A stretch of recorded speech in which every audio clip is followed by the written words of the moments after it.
в магазин за дамски дрехи и както до витрината стоях, внезапно манекенката прекрачи към мене и ме хвана за ръка.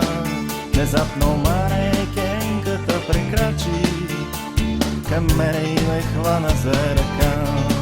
Те каза да излезем да поскитаме, да видя нещо в този скапан град.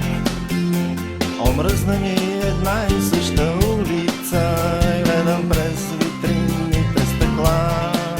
Омръзна ми една и съща улица, да гледам през витринните стъкла.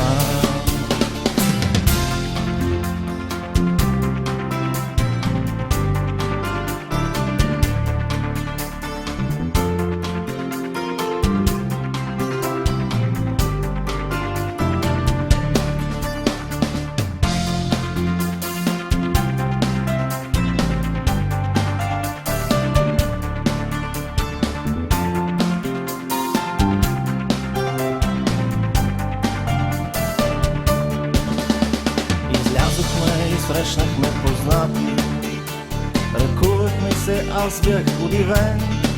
Дори ръкувайки се не разбраха, че с мен е пластмасов манекен. Дори ръкувайки се не разбраха, че с мен е пластмасов манекен. Тя вървеше горда, стройна, дългонога, повдигнала с презрение глава, облечена по най-последна мода, а беше само кукла без душа. Облечена по най-последна мода, а беше само кукла без душа. Вечеря в ресторант, тя като всички умееше да пуши, да мълчи или дълбоко мислено, безсмислено да кима с премрежени очи.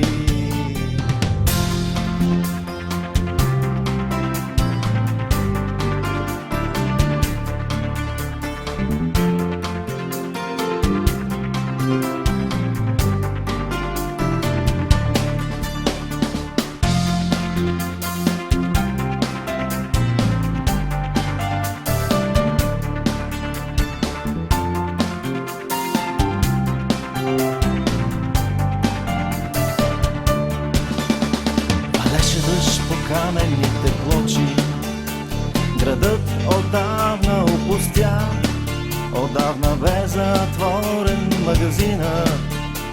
Тогава я заведох у дома, отдавна бе затворен магазина.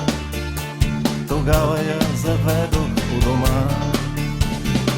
Възри в нея тръпно влюбен, целувах миловидното лице. Мъжете малко се интересуват, че жената има и сърце. Мъжете малко се интересуват, че жената има